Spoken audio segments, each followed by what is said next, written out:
Nasıl?私は誰？どうや Who am I? どうや Ben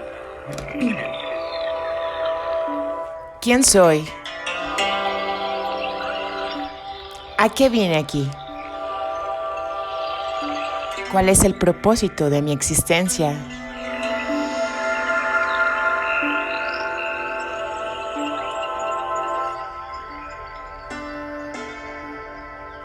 Muchos nos hemos hecho estas preguntas que abren caminos, que abren percepción. Nada es casualidad. Tienes un propósito bien definido en este juego, en esta tierra, en este túnel de realidad.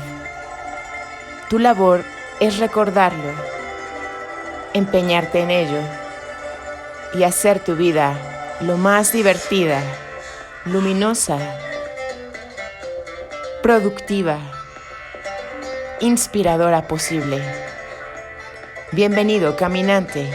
Hoy jueves 11 de marzo del año 2021, siendo las 9:36 de la mañana, abrimos micrófonos desde el Cerro del Onix, Puebla, México, planeta Tierra, Vía Láctea, galaxia. A través de la voz, a través de la letra, a través de la telepatía, conectamos.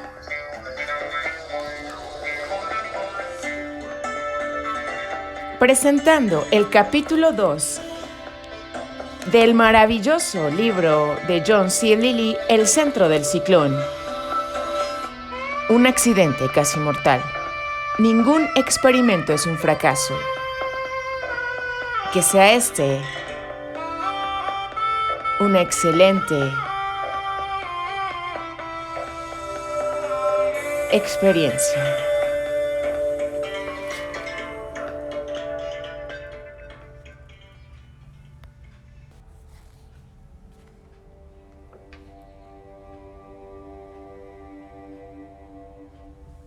Capítulo 2. Un accidente casi mortal. Ningún experimento es un fracaso. En el uso y el mal uso del LSD, hay que tener en cuenta que si uno tiene programas autodestructores, debe procurar estrictamente contar con una guía y un consejo adecuados antes, durante y después de las sesiones, debido a la calidad liberadora del periodo de crisálida causado por el LSD. Se liberan programas por debajo de los niveles de conciencia. En el estado normal de conciencia hay contraprogramas mortales que trabajan contra aquellos. En el estado LSD se pierden las conexiones entre los programas que aseguran la supervivencia del organismo.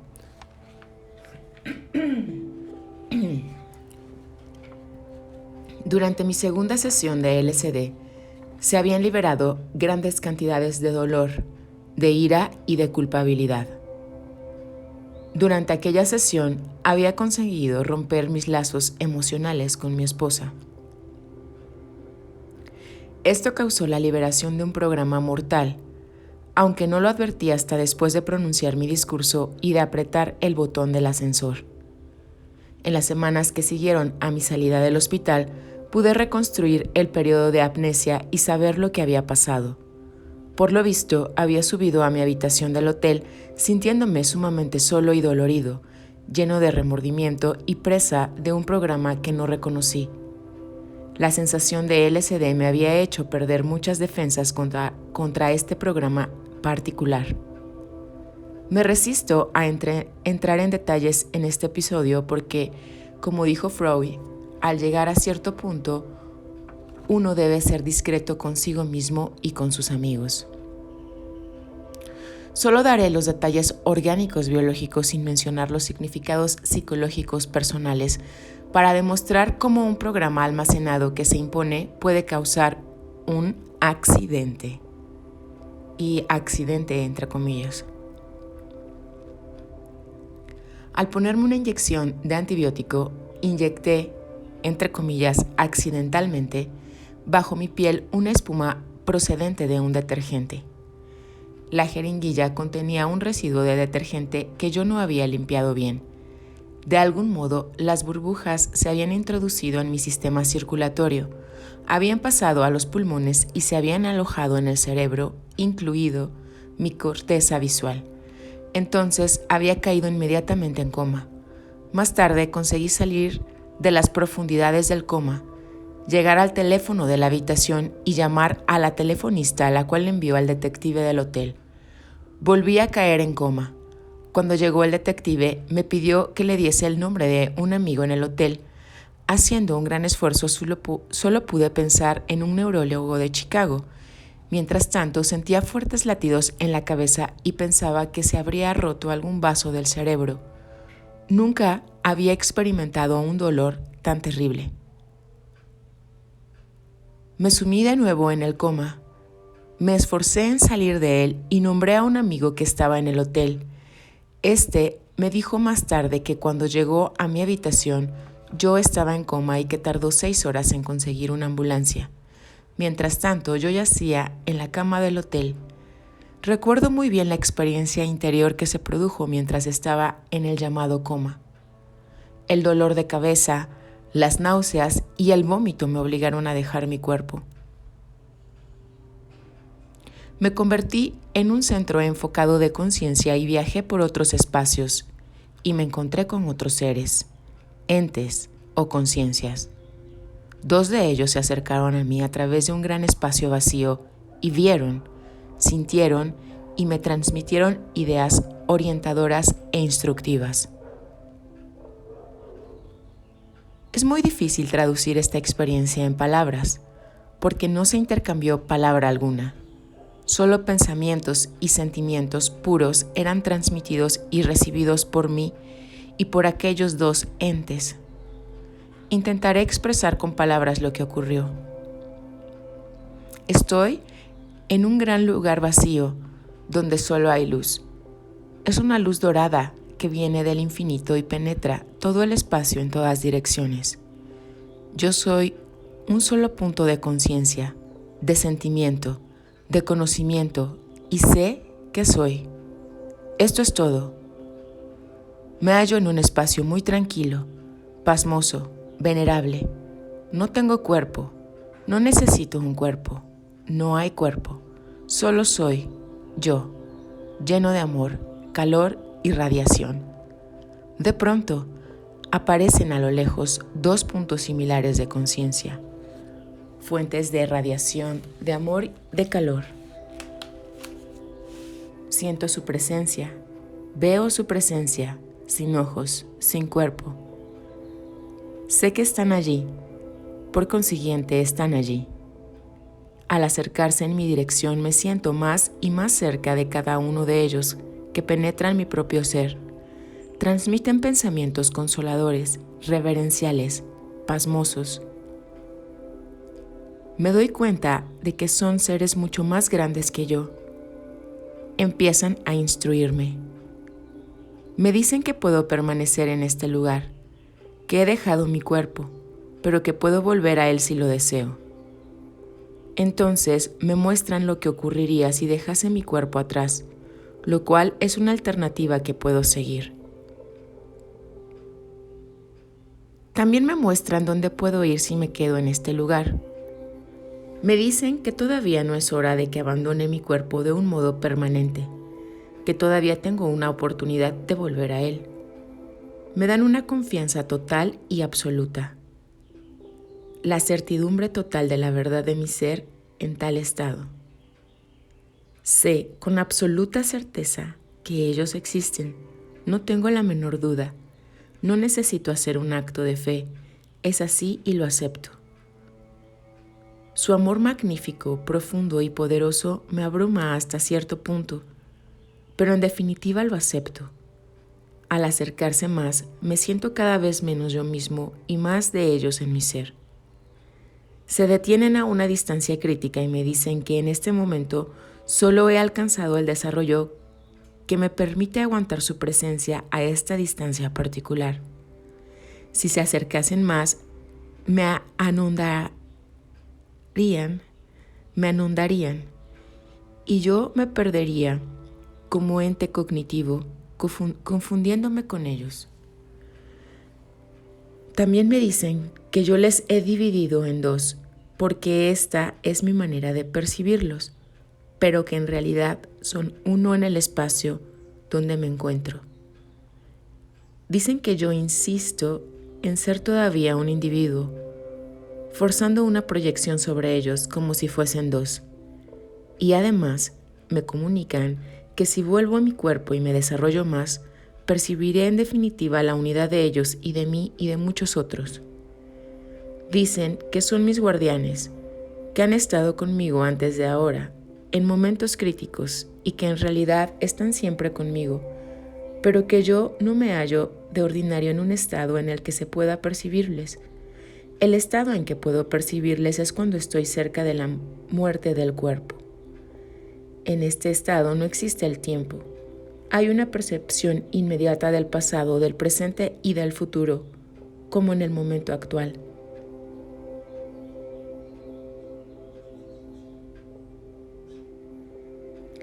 Permanecí en este estado durante muchas horas, en mi tiempo de la tierra.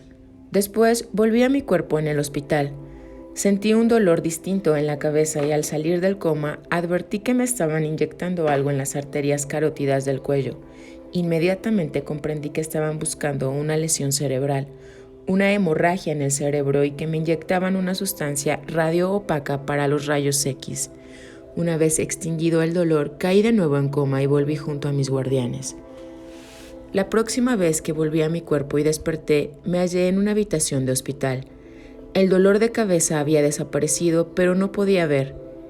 Inmediatamente delante de mis ojos había una brillante y blanca cortina de luz que llenaba todo mi campo visual. Podía sentir mi cuerpo y mover sus diferentes partes. Descubrí que no estaba paralizado. Descubrí que podía hablar y pensar con claridad y que por consiguiente la lesión cerebral no era tan extensa como había temido. Pensé, mis guardianes tienen razón. Puedo permanecer en mi cuerpo, pero ciego. Sufrí una reacción intensa de dolor por haber vuelto a un cuerpo ciego, pero confié en la declaración de mis guardianes de que estaría perfectamente. Yací en la cama del hospital, repasando mis conocimientos de neurología y de mecanismos del cerebro. Presumí que estaba ciego debido a una lesión irritante más que destructora de mi corteza visual. Los guardianes tenían razón.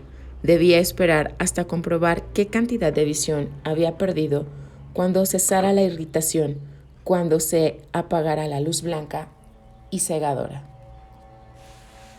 Cuando entraron los médicos y me hallaron despierto, discutimos mi caso. Yo no sabía aún lo que había sucedido. Sabía quién era y cuando me dijeron dónde estaba, reconocí el hospital. Un oftalmólogo examinó mis ojos. Dijo que no había en ellos ninguna lesión visible. Esto me alivió muchísimo. La irritación no estaba en la retina, estaba en el cerebro. Si hubiese estado en la retina, la esperanza de recuperación habría sido menor. Durante el periodo de la intensa luz blanca delante de mis ojos, experimenté algunos fenómenos nuevos. En primer lugar, no podía ver ninguna luz en la habitación, ni de día ni de noche. La luz interior era tan brillante que no importaba la clase de imágenes expuestas a mis ojos. Cuando el oftalmólogo me examinó los ojos, no pude ver su luz, a pesar de que era muy fuerte. Mi ordenador de visión central actuaba con tal fuerza que los estímulos exteriores que pasaban por los ojos no podían influir en el resultado. El observador de dentro solo estaba ciego porque la información que llegaba hasta él, dondequiera que estuviese, desde la corteza visual era tan fuerte que cualquier estímulo añadido a la periferia resultaba inoperante. Todas las líneas estaban continuamente ocupadas. Esto me demostró que los sistemas de observación de mi gran ordenador no estaban en la propia corteza habitual irritada. Estudié la intensa luz blanca y empecé a ver nuevos fenómenos. Mientras yacía en la cama del hospital, se produjeron varias clases de visiones. De pronto, vi un prado verde, pero la hierba parecía totalmente artificial, como de plástico. En este prado había un agujero del que salió una serpiente. La serpiente se alzó recta en el aire. Entonces me eché a reír porque estaba claro que era una serpiente artificial de confección humana. La serpiente estaba formada por un muelle que pasaba por su centro y estaba cubierto de papel. La cabeza era de madera pintada. Sus mandíbulas estaban articuladas sobre un solo eje. Un pájaro de madera venía de la derecha, un pájaro pintado de brillantes colores, agitando las alas de madera y abriendo y cerrando el pico de madera. La serpiente se irguió y mordió al pájaro de madera con sus mandíbulas de madera. Todo este episodio ocurrió mientras me hallaba en un estado de relajamiento, solo observando lo que pasaba. Recordé que siendo muy pequeño tenía una serpiente de madera y un pájaro de madera, exactamente iguales a estos. De pronto, me di cuenta de que una parte de mi sistema de almacenamiento de recuerdos disparaba y transmitía aquellas imágenes a la parte de exhibición visual de mi ordenador. En cuanto advertí que esto no era más que un recuerdo elaborado por mi imaginación infantil, me eché a reír. Y en cuanto me eché a reír, desapareció la imagen. Entonces me relajé y aparecieron otros animales de madera. Cuando tenía 2 o 3 años, poseía un arca de Noé de madera. Los animales cobraron vida y se movieron sobre la hierba artificial. Característica de sus movimientos era la vacilación y el bamboleo de los mismos, como si el niño imaginase estos animales y les obligase a moverse. El niño creaba este movimiento en su imaginación y el resultado no era muy bueno. Esta vacilación característica de la construcción es por lo visto una propiedad del cerebro infantil en época mucho más temprana. Durante las siguientes 48 horas, el brillo de la luz blanca fue menguando poco a poco.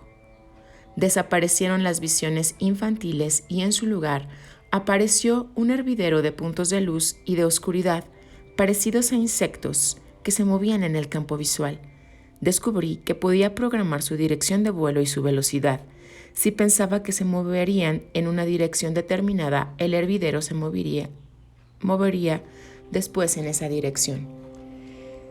Mi programación se anticipaba a los sucesos. Pensaba, ahora se moverán hacia la derecha, y a los pocos segundos se movían hacia la derecha. Se mete un programa en el ordenador y este ejecuta el programa y procede el resultado, con una dilación entre el momento del intento y el momento de obtener el resultado. Más tarde supe que para un programa muy complejo este proceso puede requerir de 3 a 4 minutos en aquel hervidero de puntos como insectos. La dilación era de unos pocos segundos. Cuando el neurólogo de guardia me visitó durante este periodo, le dije algo de estas imágenes visuales que estaba viendo. «Oh, son alucinaciones», me respondió. ¿Quiere que le vea a un psiquiatra? Esto no es cuestión de psiquiatría, le repliqué. Esto nos dará información sobre qué partes del cerebro están irritadas. Y pensé, debería llamar a uno de mis amigos neurólogos franceses que comprenda la producción de imágenes visuales por irritación de diversas partes del cerebro. Esta antigua tendencia de los médicos a atribuir las alucinaciones exclusivamente a personas mentalmente enfermas y a calificar de alucinaciones las imágenes visuales es algo que me preocupa desde hace años.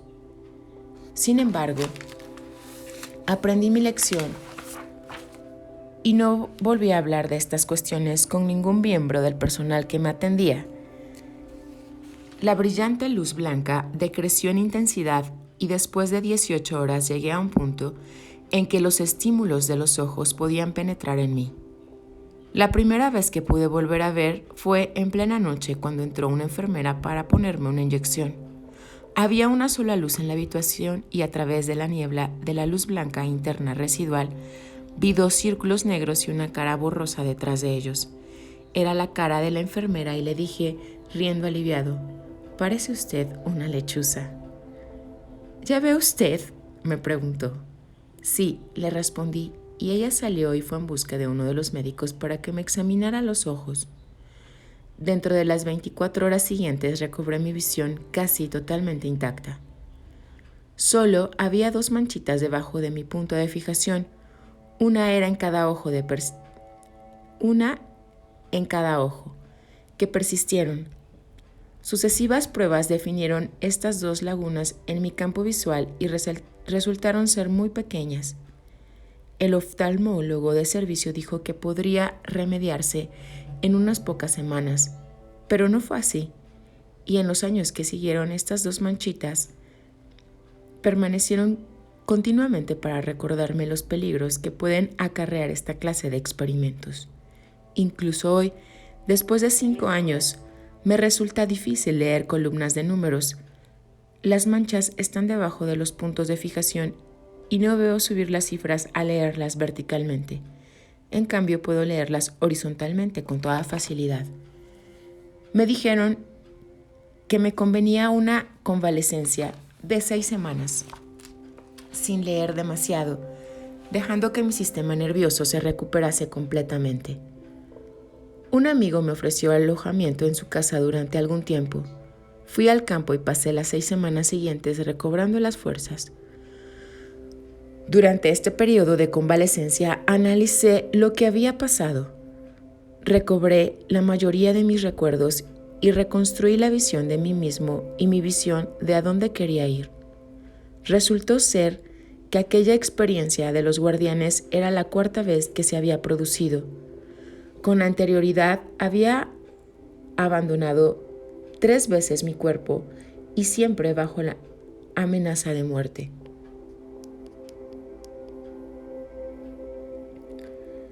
La primera vez que puedo recordar fue cuando tenía 7 años y me extirparon las amígdalas anestesiándome con éter. Estaba muy asustado cuando me aplicaron el éter e inmediatamente me encontré en un lugar con 2 ángeles que me ampararon con sus alas y me consolaron. La forma angélica era la proyección infantil sobre entes adecuados a un niño de 7 años educado en el seno de la Iglesia Católica. La segunda vez fue cuando tenía 10 años y padecí una enfermedad, posiblemente tuberculosis, que me debilitó mucho. Estuve en la cama 6 semanas o más, y cuando la habitación estaba en silencio y mi fiebre era alta, solía viajar por esta región. La tercera vez fue cuando tenía 22 años y me extrajeron las 4 muelas del juicio con anestesia local. Me asusté muchísimo al ver que el dentista tenía un escolpo con el que me apuntaba directamente al cerebro. El dolor y la imaginaria catástrofe que se produciría si aquel cincel resbalaba y penetraba en mi cerebro me ocasionaron un shock primario. Sudé, palidecí y sentí náuseas. El dentista lo advirtió y me dio óxido nitroso. Bajo los efectos del óxido, entré en un espacio giratorio, en una experiencia total en la que todo se arremolinaba. Giraban el sonido de la luz, mi cuerpo y todo el universo. De pronto pasé de aquel espacio a otro en el que estaban los 2 guardianes. En aquella ocasión me dijeron lo que iba a hacer o lo que debía hacer y no había hecho todavía. Cuando desperté de la anestesia, me habían arrancado las muelas y sentí un inmenso alivio. Ahora sabía a dónde iba y lo que tenía que hacer. Fue cuando decidí ingresar en la Facultad de Medicina y aprender más sobre mi propia supervivencia y la del prójimo. Estos recuerdos que renacieron durante el largo periodo de autoanálisis después del accidente me demostraron la continuidad de este espacio, de estos 2 guardianes. Me di cuenta de que es un lugar al que puedo ir y al que probablemente pueden ir otras personas en circunstancias especiales. Durante aquellas semanas resolví volver a aquel lugar y tratar de hacerlo sin amenaza de muerte. Pensé en estados profundos de trance y en el empleo del LSD para alcanzar este nivel de conciencia. También reconstruí la manera en que había ocurrido el accidente. Recordé que durante la Segunda Guerra Mundial, cuando investigaba la formación a grandes alturas, de burbujas que se introducen en la sangre, descubrí que una espuma producida por un detergente puede ser mortal. En aquella época estábamos tratando de descubrir el camino que seguían las burbujas desde las piernas hasta los pulmones. Inyecté espuma en la vena de la pata de un perro y vi que desde los pulmones pasaba al cerebro. Las burbujas de detergente bajaban la tensión superficial hasta el punto de que podían deslizarse por los pequeños capilares de los pulmones, llegar al cerebro y alojarse en los capilares de este. Pero la mayoría de las burbujas quedaban atrapadas en los pulmones y causaban un síndrome llamado de ahogo, en el que el sujeto empezaba a sentir cosquilleos en el pecho, tosía y de pronto adquiría un color azul intenso al detenerse la corriente sanguínea en los pulmones. Para curar el ahogo había que aumentar sencillamente la presión alrededor del sujeto a fin de destruir las burbujas. En la cámara de gran altitud hacíamos descensos en picado a la atmósfera al fin de destruir las burbujas. Lo importante era que esta información la había almacenado hacía 20 años y había olvidado, entre comillas, que la información estaba aquí. Por lo visto, en la angustia de dolor y de remordimiento provocada por la segunda sesión de LSD, me había inyectado la espuma. Algo dentro de mí sabía que esta acción era letal. Lo más espantoso de todo este episodio era que una parte de mí podía emplear información que tenía almacenada para matar al resto de mí. Que yo pudiese recordar, no había tratado conscientemente de suicidarme, sino que fue literalmente un accidente, entre comillas accidente. Cuando me di cuenta de que tenía almacenados unos programas tan letales que podían destruirme si cedía a ellos o no advertía su presencia, decidí trabajar mucho más en mi autoanálisis y desarraigar esos programas. Mi analista me había advertido acerca de la existencia de tales tendencias destructoras. Por lo visto, él lo sabía, aunque yo lo ignoraba.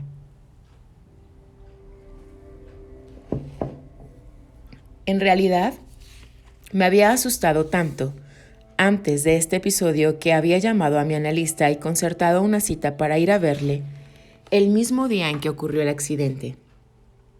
Después de mi autoexamen y de las 6 semanas de convalecencia, le visité y estuvimos 2 horas debatiendo el problema. Le conté lo que recordaba y gracias a la asociación de ideas recordé más cosas. La única razón de este relato tan personal es que deseo ilustrar un principio general.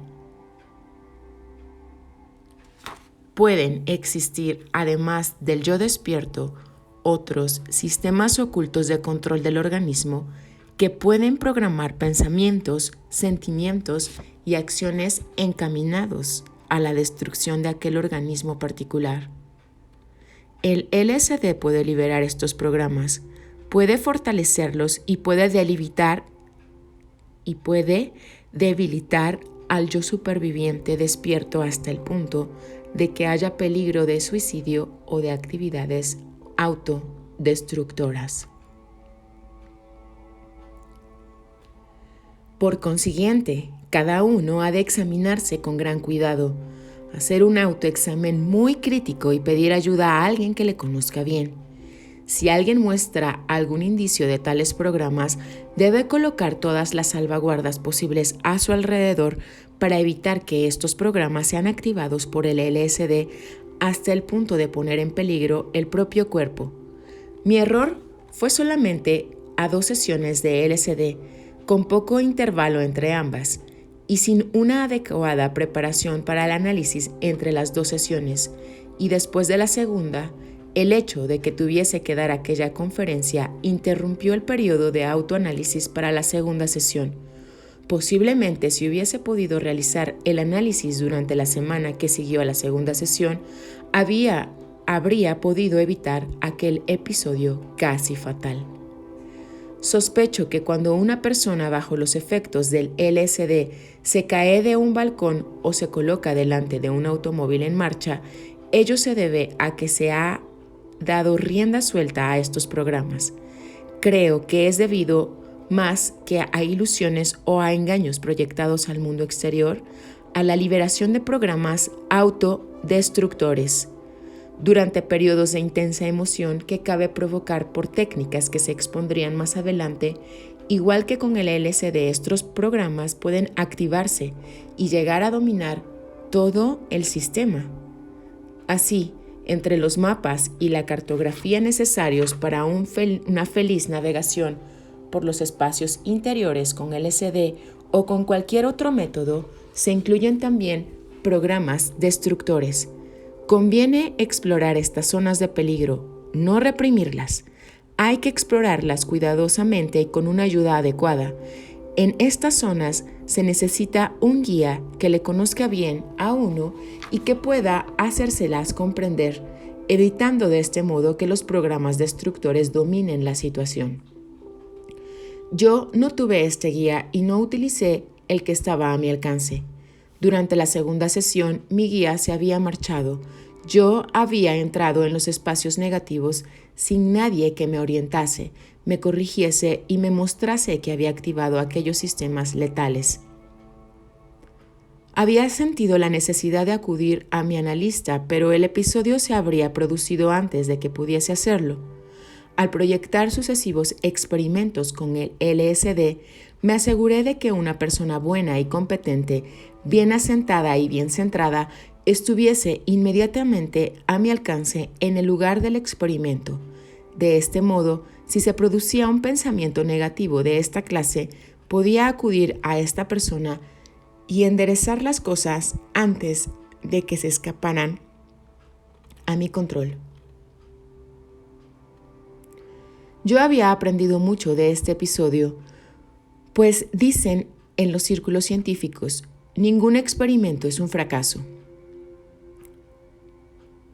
Había aprendido que la muerte no es tan terrible como me imaginaba, que hay otro espacio, un lugar seguro más allá de donde estamos ahora.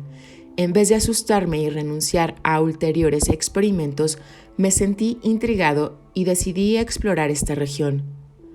Monté experimentos empleando el LSD en el depósito de soledad, aislamiento y confinamiento, flotando en la oscuridad y en el silencio, libre de toda presión de la realidad exterior sobre mi cuerpo. En estos experimentos descubrí otros espacios, encontré otros mapas y descubrí métodos relativamente seguros de ir a aquellos lugares sin que los programas letales volviesen a activarse con demasiada fuerza. Afortunadamente, mi papel de explorador no se había visto perjudicado, sino más bien fortalecido por aquella lección. Digo, afortunadamente, porque sobreviví. Ya no temía las consecuencias últimas de los programas negativos. Mi miedo a la muerte o a abandonar mi cuerpo había sido disminuido. También había descubierto que mi misión era realizar exploraciones en esta región. Esto no significaba que debía limpiar mi vida y apercibirme. Esto significaba que debía limpiar mi vida y apercibirme mejor para continuar este trabajo. Aquel episodio tuvo un efecto perturbador en mi reputación profesional como científico. Circuló el rumor de que el incidente había ocurrido como resultado de haber tomado LSD en aquella ocasión y que el LSD había lesionado mi cerebro. En el hospital habían encontrado LSD en mi cartera e inmediatamente el personal facultativo atribuyó todo el episodio a que yo había tomado LSD en el hotel. Esto no era verdad, y el rumor de que mi cerebro se había lesionado quedó desmentido cuando más tarde me sometí a un examen neurológico, del que resultó que aquel estaba intacto. Conté el número de ampollas de LSD que quedaban y me convencí de que no había gastado ninguna en el hotel. Antes de las 2 sesiones de LSD había 6 ampollas, una caja entera, y ahora quedaban 4. En la medida de lo posible, he expuesto los hechos y las lecciones que aprendí. Aplíquese al lector el cuento. Lea de nuevo el relato. Póngase en mi lugar. Absórbalo.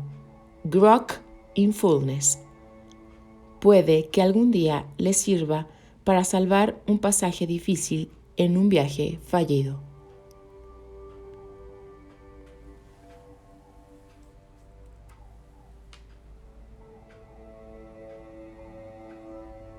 Esto fue una producción de Energía Fina. Gracias por sintonizar.